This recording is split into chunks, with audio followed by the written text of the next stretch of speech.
For one thing, it seemed far surpassed by the Civil War in terms of drama and palpable grit. Currier and Ives compared with Matthew Brady.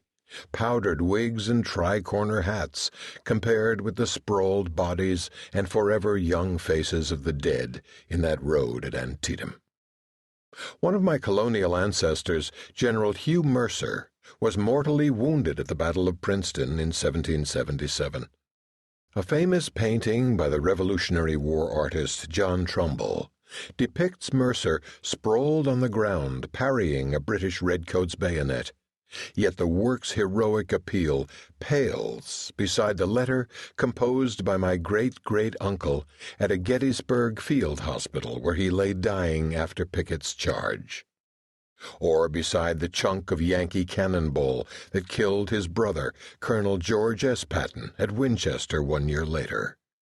Retrieved by a surgeon from Patton's gut, the shrapnel is crescent-shaped and rusted red at its edges, and lies heavy in your hand when you hold it.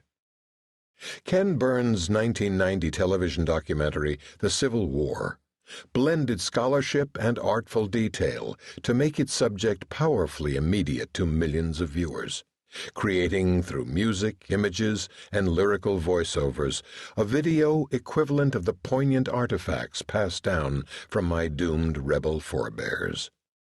A steady outpour of histories and novels keeps the Civil War current today, as do perennial pageants of battle reenactment, lucrative speculation in its memorabilia, and the war's fundamental relation to African American history and the struggle for civil rights.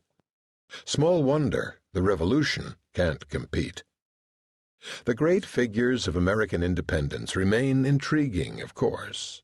Enduring popular interest in the Founding Fathers confirms our desire to view them as human and accessible, as people like us, and yet not. But the proverbial search for an era's characteristic specimens is a tall order when prospecting among such singular men.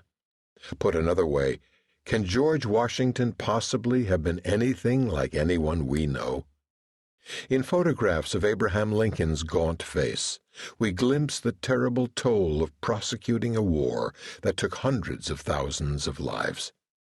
Of Washington, however, we praise his wisdom, vigilance, and modesty, but on a personal level generally recall him as dour and toothless.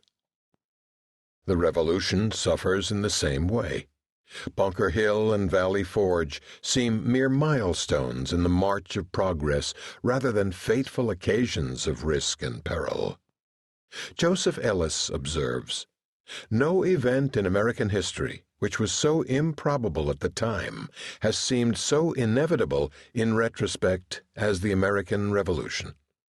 Conversely, the Union's triumph over the Confederacy never comes across as a foregone conclusion. That sense of precariousness gives its memory lasting vitality. Yorktown occurred almost a century before Appomattox.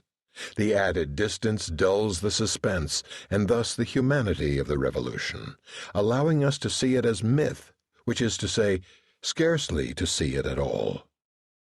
This book looks at the Revolution in a way that has brought the subject to new life for me.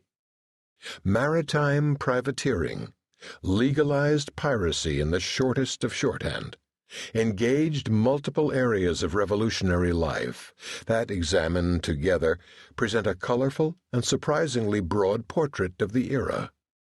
Washington, his army stymied in its siege of Boston in 1775, initiated the enterprise offhandedly. Finding we were not likely to do much in the land way, I fitted out several privateers, or rather armed vessels, in behalf of the continent.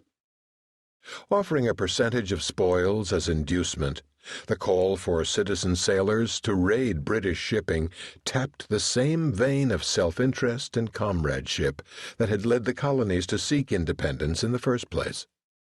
It attracted a slew of waterfront denizens, as varied in seamanship as in motive, and whose balance of greed and patriotism tilted from case to case. The emergence from that hodgepodge